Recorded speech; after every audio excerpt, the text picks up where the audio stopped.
What's going on, people? We are Tottenham TV here, back again with another video for you guys, and today we are going to be looking at Pedro Porro and his great start to the season, and maybe what's changed from last season in what looks to be a new role for him. Before we get into the video though, you can see on the bottom left-hand side of the screen, bottom corner, our website, WeAreTottenhamTV.co.uk. Would really appreciate you going over and checking out our website. We've got blog posts on there, we've got merchandise you can check over as well. You can't buy that mug Ben's drinking from, but who's on that mug again? That's I'll give you a guess. Can you guess who that is? I can't remember his. I know who it is. I can't remember exactly. I can't remember his name. It's Dad's favorite player. It's Jimmy Neighbour. Jimmy Neighbour. That was it. Jimmy Neighbour. If you want a Jimmy Neighbour mug, maybe we can get some in the shop for you as well. But we can put it in production. But go check out some of the merchandise that's in the website. Would really appreciate you go check out the website WeAreTottenhamTV.co.uk. All right, now let's talk about Pedro Porro. Before we get into maybe some visuals and some stats, obviously we've all seen Pedro Porro. His start to the season has been exemplary. For me, he was my man of the match in the Liverpool game on the weekend. But going into the season... Don't hog him to yourself. He was my man of the match as well. Yeah, if you watch the vlog though, mid-game I called him my man of the match. Anyway, look, this isn't a Pedro Porro, That's exactly what this is. Well, it is, I guess, this whole video on Pedro Porro. But going into the season, there were obviously a lot of reservations about him, whether he's suited to this kind of inverted fullback role that Postecoglou is going to want to play. A lot of people are saying Emerson would be their first choice for this role, given how he played the wing-back role last season. Porro was almost like a winger when he first started for Spurs last season, the right wing-back slot. But things have completely changed this season, haven't they? And he's really taken to his new role fantastically. Yeah, and if you cast your mind back to when we were scouting him just before we signed him, we saw the defensive stats in all the underlying stats when we were kind of doing our research into him, and it showed that the defensive stats were not high at all. And we kind of said that, the defensive stats aren't high because Sporting Lisbon don't do much defending in their league. They're a very dominant side in that league, blah, blah, blah. It came to pass. He has that debut against Leicester, and he gets absolutely torn to shreds defensively. And for the remainder of the season last year, his defensive stats were not good whatsoever, I don't think. Maybe you saw a few flashes, but all in all, it wasn't great whatsoever. And where we really saw him earn his money was going forward, getting goal contributions, getting on the score sheet. And that's kind of aligned to what he was good at Sporting Lisbon as well.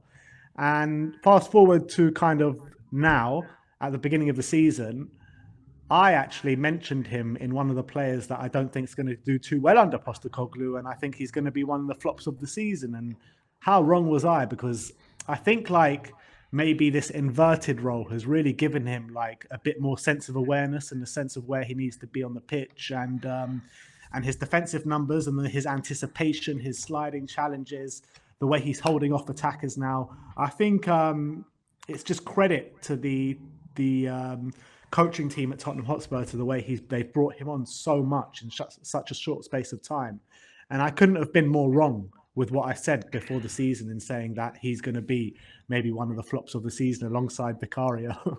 Yeah, well, let's not mention that. But it was also interesting. I feel like over the past few games as well, Dogi's getting a lot of credit, and rightly so, for how he's dealt with some of the challenges as he's had defensively at fullback. But Porro in his own right has come up against the likes of Rashford, Luis Diaz, Gabriel Jesus, and I think he's even been more impressive than Udogie on his side. And I don't think he's maybe got the plaudits his defensive performances have deserved. And I think he's definitely taken up a new role. Look, he's playing a lot deeper.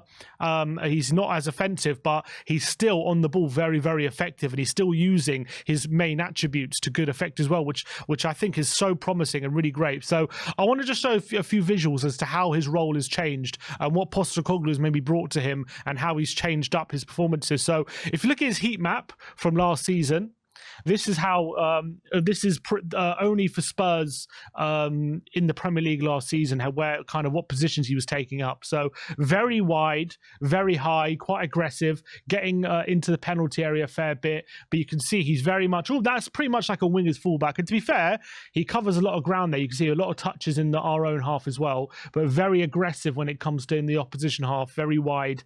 And it's no secret he was pretty much a winger last season. And to be fair to him as well, as much as defensively he was pretty bad last season, going forward there were clearly signs he's a very good player going forward. He scored some cracking goals, got some great assists as well. So we knew he had that side to his game, and that's pretty much what we brought him for at the time, to be that aggressive high winger as well. So that's the role he was playing last season. And then this season, you can see his heat map here.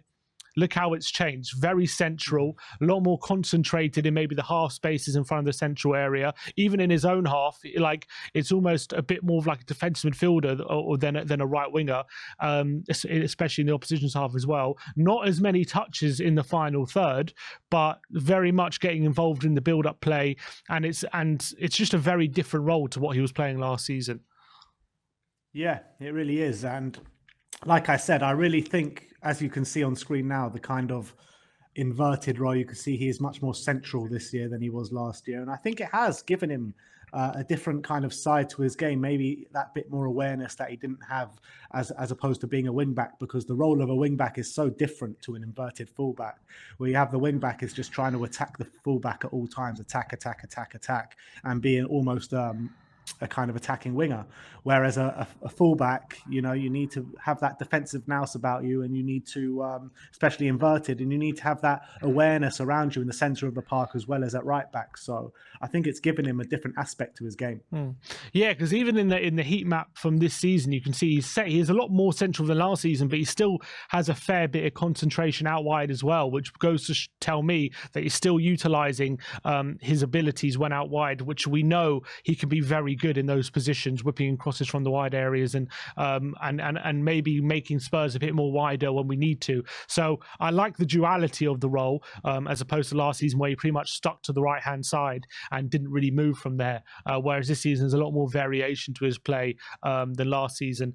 Looking at so these are pie charts from FBref comparing him in percentiles to the top 5 fullbacks the top fullbacks in the top 5 leagues. The one on the left is comparing him last season, how he was performing in the Premier League, and the one on the right is this season. So it's not massively different. Obviously the attacking stats last season are a bit stronger. They're still pretty strong this season, but what I really like is, first of all, the defensive stats are stronger this season, and that's what I like to see, and I think that goes to show how he's improved defensively.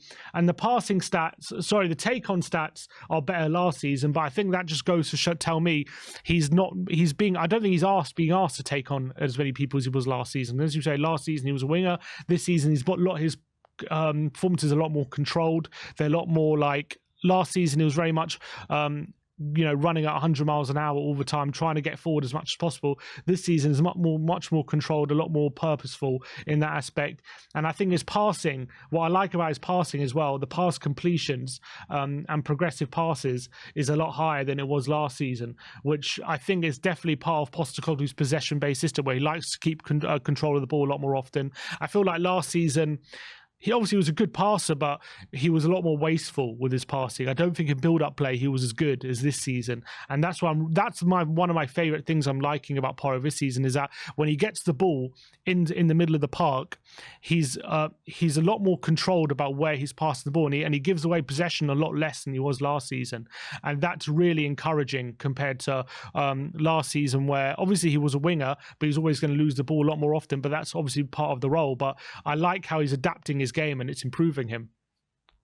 Yeah, I mean, kind of one thing that I really enjoyed watching about Porro last season was his ability to get on the attack and have efforts on goal. And I feel like that's not, he's not doing that as much as he did last season, regardless of what the stats are saying. I just feel like he was more of an attacking outlet last season than he is this season. I think that has kind of diminished a bit in his game, but you got to we gave that away, but we've grown in kind of the defensive side of the game, which was desperate for us to improve. So I'm happy with the way things are going and the way things have gone, but I would like to see him improve his attacking output a little bit more. Well, and we even saw at the end of the Liverpool game, didn't we? Pretty much one of the only times he was able to get to the byline. He got the assist for the goal with a brilliant ball across the face of goal, and we know he's capable of that. Like real quality. Yeah. Yeah, we know that. And I like the position he's taking up a lot of the time, which is like in the right half space of the penalty area, because I think he can be very effective with his crossing ability from those positions. And yeah, I think he needs to be maybe helping Kulusevski on the overlap a bit more than he is. But I don't know if that's instruction from Postecoglou or not. But if the attacking numbers are still very strong for a fullback in general, even with maybe his not diminished, but less so attacking threat as maybe he posed last season. But as we say, the fact that he's still maintaining strong numbers when he's performing a very different role, I think shows the levels to his game about how good he is and how much quality he has, in my opinion, rather than when he's pretty much playing as a winger and he's pretty much in the final third all the time. I think that the attacking numbers are always going to be stronger when he's playing that role, but to maintain strong attacking numbers with a more possession-based, more control-based role that he's playing, I think is quite a good indication. Yeah, and it's actually really interesting when you compare him to Alexander-Arnold, Reece James, and Ben White, right? Like the crossing percentage is the lowest out of the four, but defensive actions is actually the most out of the four. He's winning. He's got kind of down the list in duel percentage. All the progressive passes are pretty much identical or near the same, with Trent being completely way out high. But his expected assists is fairly low, kind of like level, just above Ben White, but a lot behind James and Trent. So I think with the quality that he does have on the ball, I'd like to see that go up a bit more. Yeah, I agree with that. If we look specifically at his defensive actions and how they've improved this season, which I think is probably the biggest improvement we've seen. So here's a comparison between last season and this season. 1.8 tackles last season, 3.17 this season. Dribblers tackled, which was one of his biggest weaknesses last season, getting taken on and beaten. 1.1 last season, 2 this season, so a big improvement. Blocks as well, 2.83 this season, 1.43 last season. Interceptions is fairly similar, 0.83 this season, 0.94 last season, a bit more last season. And clearances, 2.83 this season and 1.51 last season. So he's performing a lot more defensive actions, and he's a lot less of a liability as well defensively. And that was obviously the biggest gripe or concern going into the season, was how he was going to perform defensively. But it's something he seems to be really improving at, and that's really encouraging. And hopefully he goes on to improve even more as the season goes on. I think he's completely flourishing, to be honest. You've come up against Arsenal with Gabriel Jesus on the left, who's a top dribbler, and he's come up against Luis Diaz as well, who's a top player in the last 2 games. And you've got to give him so much props for the way he played in both those games, especially the game against Liverpool. So I think it's music to all our ears, because this is what we were saying all last season. This guy can't defend. And he's proving everyone wrong at the moment. So happy days. 100%. And I'm looking at his stats in general in terms of the role he's playing. So in terms of like progressive carries and touches in the final third and dribbles, those stats are all down. But in terms of his pass completion, his passes into the final third, like through balls and things like that, those stats are all up. So it's just a different role. He's being asked to carry the ball a lot less and use his passing ability a lot more. And I think, even though last season he was quite good at taking people on and getting to the byline and things like that, I think he's really adapted to this new role really, really well. And considering it's still very early on in him playing this new role, I think I wouldn't have expected him to adjust so quickly to how we like to play this inverted fullback role. And when you think about it now, what his attributes are and what he's asked to do, he's pretty much tailor-made for it, isn't he? And I think maybe we underestimated how good he can be in this role. Well, I underestimated it. I don't know if you underestimated it, because you said that he's going to be one of our leading players at some point during the season, but you didn't say. I don't think you could have envisaged that it would have been 7 games in. I definitely predicted him to struggle. And a lot of people were saying, "Oh, look at we've brought two wing backs for Conte's system, and now we're going to a fullback system, an inverted fullback system at that, and we're going to have to buy two new fullbacks." But him and Destiny have both taken to it like a duck to water, and I actually think Pedro has performed better or is showing better in that role than Destiny at the moment, and that just shows how highly I'm rating Pedro at the moment because Destiny has been incredible. Absolutely agree. I don't think Pedro's had a bad game this season so far. Obviously didn't start the game against Brentford, but the other 6 games, I really don't think he's had a bad game, apart from maybe an iffy spell early on against Man United where he got caught on the ball a few times. But other than that, he's been pretty faultless throughout the season so far. So I think he's really underrated in my opinion. I don't think he gets maybe enough props from not just Spurs fans, but in the Premier League in general. I still think people see him as this liability fullback who's really poor defensively, which maybe he was last season. But I think the stats show, and I think the eye test definitely shows how he's improved this season, how he's really adapting to the new role, how he's not a defensive liability anymore. But not only is he not a defensive liability, but he's actually thriving in that defensive role and become really hard to beat, which is so encouraging, whilst also maintaining his qualities on the ball, which is, amazing ability to cross the ball. He's still a very good shooter from long range and all these different aspects. So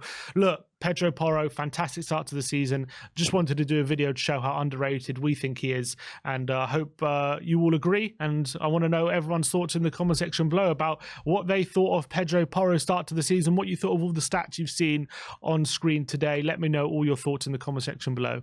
But like, subscribe and comment. And as always, come on you Spurs.